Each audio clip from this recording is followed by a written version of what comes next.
발소리가 제 방 안으로 들어왔어요. 이게 제보자가 남긴 첫 문장이었습니다. 그는 마지막 제보 당시 목소리가 온전히 떨리고 있었습니다.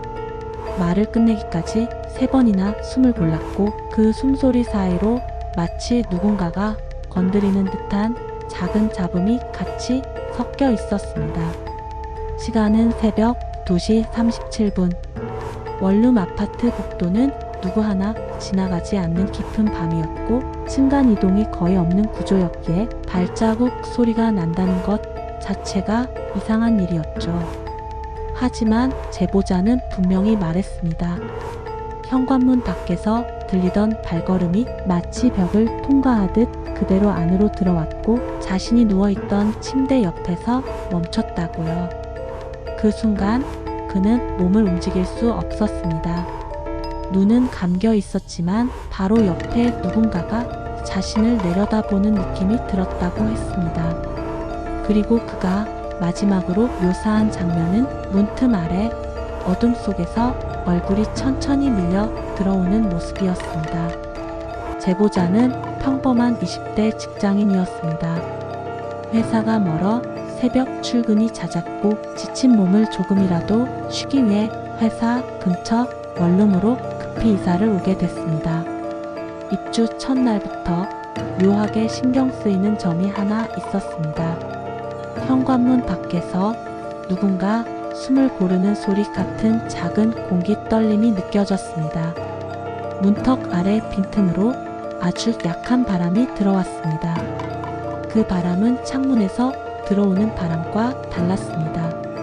더 차고 더 낮았고 마치 사람의 얼굴 높이에서 내뱉는 숨이 바닥을 타고 스며드는 것처럼 방 안으로 쓱 들어오는 느낌이었습니다. 처음 며칠 동안 제보자는 자기 착각이겠거니 했습니다. 새로운 집, 낯선 환경, 예민해진 감각 탓이라고요. 하지만 둘째 날, 셋째 날, 그 다음 날까지도 매일 새벽 비슷한 시간에 문 앞 기척은 계속되었습니다. 셋째 날 밤, 그는 분명히 느꼈습니다. 문 바로 앞에 누구인가가 서 있다는 것을요. 문 너머에서 온기가 느껴졌습니다. 그가 가까이 다가갈수록 문을 마주보고 서 있을수록 반대편에 있던 무언가도 자신을 마주보고 서 있는 것 같았습니다. 그날 이후 현관문을 바라볼 때마다 설명이 되지 않는 우환이 몸을 타고 올라왔습니다. 제보자가 살던 층에는 4가구만 있었습니다. 401호, 402호, 403호, 그리고 404호. 문제는 이 404호였습니다. 낮에도 밤에도 그 집에 불이 켜진 것을 단 한 번도 본 적이 없었습니다. 문 옆에 신발도 없었고 택배 상자도 배달 음식 봉투도 한 번도 쌓여 있지 않았습니다. 관리실에 물었을 때는 빈집이에요. 아직 안 들어왔어요. 라는 대답만 돌아왔다고 했습니다. 그런데 제보자가 복도를 지날 때마다 404호 앞에서 누군가 서 있는 느낌이 들었습니다. 제보자의 표현을 그대로 옮기면 이렇습니다. 사람 그림자면 발 모양이 있어야 하잖아요. 근데 그건 발이 없었어요. 그냥 사람 형체를 닮은 검은 얼룩이 바닥에서 조금 떠 있는 느낌이었어요. 특히 밤 3시쯤 복도 끝에서부터 들려오는 정지한 발걸음 소리는 꼭 404호 문 앞에서 멈췄습니다. 가끔은 제보자가 있는 방향으로 그 그림자 같은 실루엣이 아주 천천히 움직이는 것처럼 보이기도 했다고 했습니다. 하지만 그 움직임은 우리가 아는 어느 누구의 걸음걸이와도 닮지 않았습니다. 사건이 일어난 건 이사 온 지 엿새째 되던 날이었습니다. 그날 제보자는 유난히 피곤해서 평소보다 일찍 잠에 들었습니다.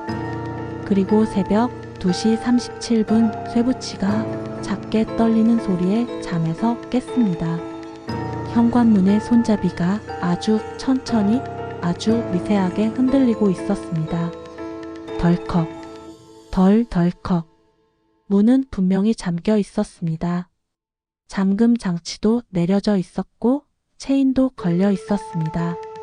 그런데도 문 안쪽에서 발소리가 들리기 시작했습니다. 처음엔 벽을 스치는 것 같은 소리였습니다. 점점 바닥에서 울렸고 그 울림은 분명히 방 안쪽으로 이동하고 있었습니다.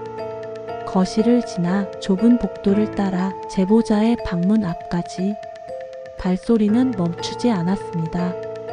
그는 이불 속에서 몸을 돌리지도 못하고 눈을 뜨지도 못한 채 그저 귀로만 모든 것을 듣고 있었습니다. 탁탁. 발자국은 제보자의 침대 바로 옆에서 멈췄습니다. 숨소리가 귀 바로 옆에서 들렸다고 했습니다. 차갑지도 뜨겁지도 않은, 이상하게도 온도가 느껴지지 않는 숨. 그리고 문틈 아래에서 천천히 늘어지듯 머리카락 같은 것이 바닥을 질질 끌며 방 안으로 들어오는 느낌이 들었다고 했습니다. 그는 눈을 감고 있었지만 똑똑히 알 수 있었습니다. 무언가가 방 안으로 들어와 있었습니다.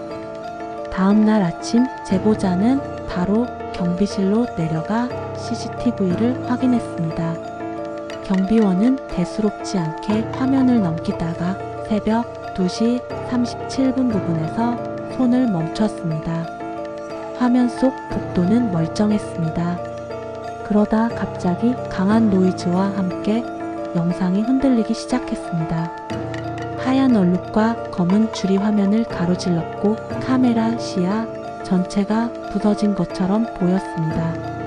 그리고 정확히 10초 동안 복도 전체가 까맣게 사라졌습니다. 화면이 돌아왔을 때 복도는 다시 아무도 없는 상태였습니다. 경비원은 모니터를 한참 들여다보다가 이렇게 말했습니다. 이상하네. 이 카메라는 멀쩡한데 왜 이 시간대만 이러지? 제보자는 그 말을 듣는 순간 자신이 발자국을 들었던 시간과 CCTV가 꺼졌던 시간이 정확히 같다는 걸 떠올렸습니다. 제보자는 관리실을 다시 찾아갔습니다. 처음에 직원은 그냥 기계 문제일 거예요. 라며 얼버무렸습니다. 하지만 제보자가 여러 번 404호에 예전에 누가 살았냐고 묻자 직원은 잠시 망설이다가 조용히 말문을 열었습니다. 404호는 원래 가족이 살던 집이었어요. 근데 몇 달 전에 가족들이 외출하고 돌아와 보니까 집 안에 아무도 없었다고 합니다. 제보자가 물었습니다. 도망간 거예요? 직원은 고개를 저었습니다. 도망간 흔적이 없었답니다. 짐도 그대로였고 문도 안에서 잠겨 있었고요. 근데 방 안에 발자국만 남아 있었다고 해요. 발자국이요? 네.